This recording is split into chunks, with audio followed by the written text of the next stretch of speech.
supposed to know that a real nigga just hit the dope. No more Versace, get off of my clothes. I did not. How are you, sir? How are you? Good, congratulations. Thank you. I was asking you on Thursday about his right hand. Yeah. Can I tell you what you told me?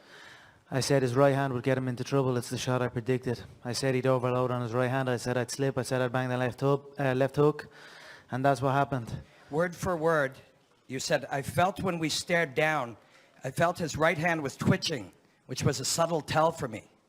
He is ready to unload that right hand, and I feel that could be a downfall for him. If he lets that right hand go, I will not be there. I simply enter the way I enter, and that is enough. They either overextend or they shrink away, but either way it is not good for them. I will create traps and dead space inside that octagon, and I will walk him into that dead space, but all of a sudden he will be in danger. How do you do that? How do you predict these if things? you can see it here, and you have the courage enough to speak it, it will happen. So I see these shots, I see these sequences, and I don't shy away from them. A lot of times people believe in certain things, but they keep to themselves. They don't put it out there. If you truly believe in it, if you become vocal with it, you are creating that law of attraction, and it will become reality. I knew he would overextend, and I knew I'd catch him. So Mystic Mac strikes again. Motherfucking weed to the hospital, man. Fuck that. So Uncle Paulie go pick up 10,000 from Dez, go take about like 20 G's from Gino. Tell that motherfucker to get this nigga next door up out of here. That nigga be snoring all night, I can't sleep. And call that big butt nurse with the long hair to come suck my dick. The doctor said I need about 3 weeks of recovery, but the nurses is loving me, saying the best part of the day.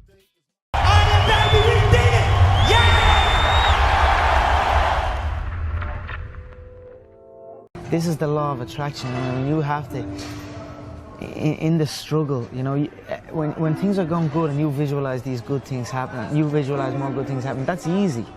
What's not easy to do is when things are going bad and you're visualizing the good stuff. And that was what I was able to do. I was able to, you know, even though I was having these troubles at home, and even though I had no job, no security, you know what I mean, or whatever, didn't know what I was doing. If it didn't happen, it didn't happen, but I still was able to feel like it was. I still was able to go into a different, just like use my imagination, like a kid would use his imagination. I was basically just using my imagination, driving a little my girlfriend's car, a little Peugeot 206, and I was driving that, shaking down the road, and I visualized that, and I swear to God, sitting in the traffic and all, I visualized. I'm sitting here holding the steering wheel, visualizing a brand new car and visualizing good things in times of struggle. And that when you can do that, I think that really makes that law of attraction work. I think it really attracts to you more.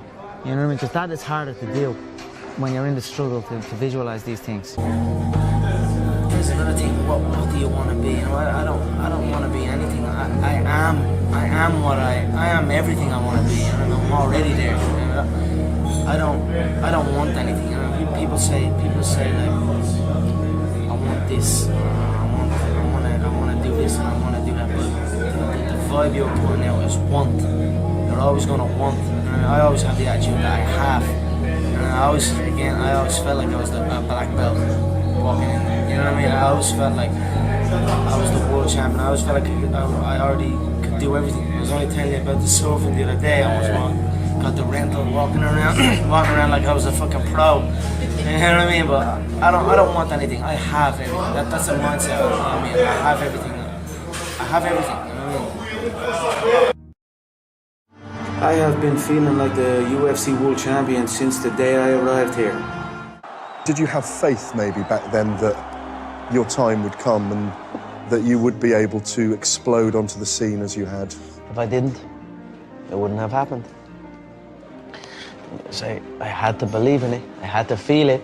I had to have faith in it for it to happen. So you're damn right I did. I can do what I've been dreaming of doing. Giving back to the people who have given so much to me. I just wanted to give it back and help out and just do that. And just, my mother and father are still young. Now they have their feet up. They can relax. They are in a new place, so it's good. That's something I always dreamed of. I always visualized what given would feel like, given to people who have given to me, what that would feel like. I always dreamed of just showing up one day and be like, here. And that would always give me like good feelings. You have a clear, like, if you have a clear picture in your head of something is going to happen, and a clear belief in that it will happen no matter what, then nothing can stop it. You know what I mean? It is destined to happen, and that's what happens. You know what I mean? It's perfect.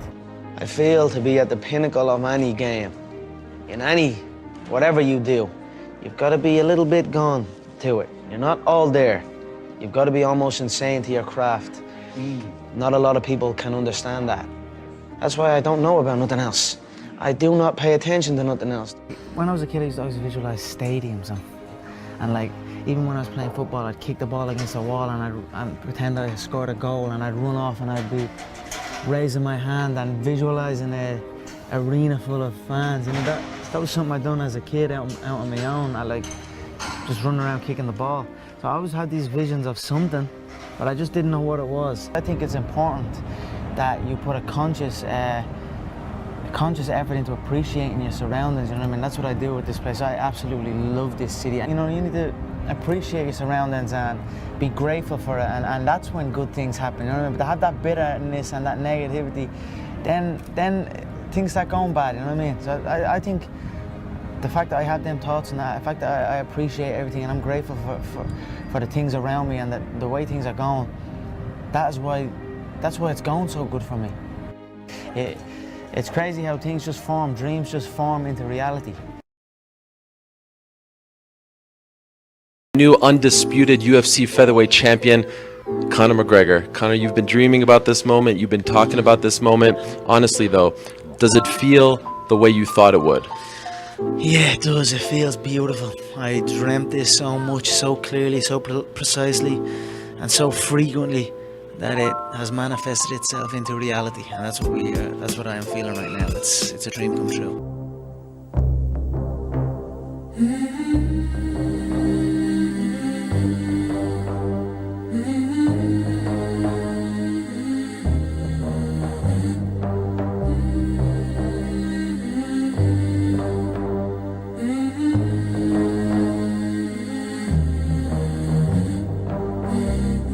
Spoke for the first time. You didn't have a car, you didn't have a pot to piss in, all you had were blueberries. Now here you are with the undisputed gold. Enjoy it, my friend. You deserve it, you called it. Yeah, from nothing to something to everything. So that's where I am right now. All that matters is how you see yourself. If you see yourself as the king, you know what I mean, you see yourself with all the belts and all everything, and no matter what no one else says, as long as you see that and really believe in it, then that's what's going to happen. Who can tell you otherwise? Who says what way you see things? Who says what you see out of your eyes? I always knew, you know, my team always knew what I was capable of and what. So I already knew about myself, and then I just had that kind of. I saw myself in that light. I saw myself as the number one. You know, I saw myself as the champion. Even before anyone else did. I just kept that in my head. I mean, that's just the way it is. It's 24/7 in my head. I always think about it. I'm always down. I don't do anything else. And knowing that I have that kind of mentality about it, that's what gives me confidence going in there. You know, I've already visualised what's ahead of me here. I've already visualised my hands getting wrapped and what maybe walking out to the weigh-ins, walking out to the cage. I can see everything. I can see. Of course, I visualize the belt, man. That belt is on me up 24/7. You nearly tell yourself if you're going to win or lose, and these are the first time. But those losses kind of helped me realize about the mental side of things and compared to what way I am now, compared to what way I am there. There is no opponent. There's no Jose Aldo. Who the f is Jose Aldo? There's no one. You're against yourself. You know what I mean? You're against yourself, and I just feel like I'm able to beat myself. You know what I mean? I can beat my mind. Do you know what I'm trying to say? I believe in myself so much that nothing is gonna stop. I felt when we stared down, I felt his right hand was twitching a little bit, but it was a subtle tell for me. He is ready to unload that right hand, but I feel that could be a downfall for him if he If he lets that right hand go, I will not be there. I will create traps and dead space inside that octagon all over the place, and I will walk him into it like a zombie. I'm telling you, Doc, look at Conor, look at Conor! That's a champion right there, boy, you can't see it! This is what I plan to do with Jose. I plan to set him up, trap him, lead him into dead space, lead him where he feels he is safe, but all of a sudden it's a trap and he is in big danger, so that's how I feel.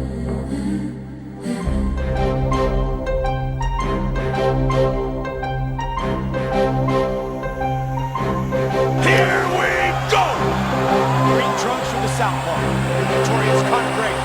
Black trunks for the champion, Jose Aldo Jr.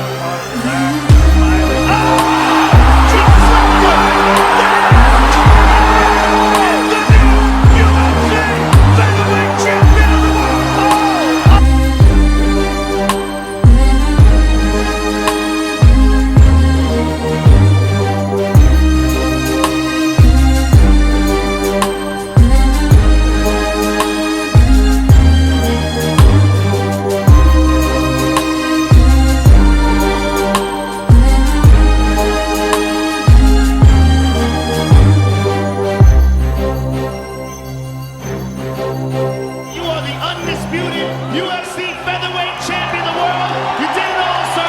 Congratulations. Oh, baby, we did it. Yeah! I plan to take out everyone in Ireland that stands in my way, and everyone that's there. I want to be top of that list next time they come back, and I will be, guaranteed.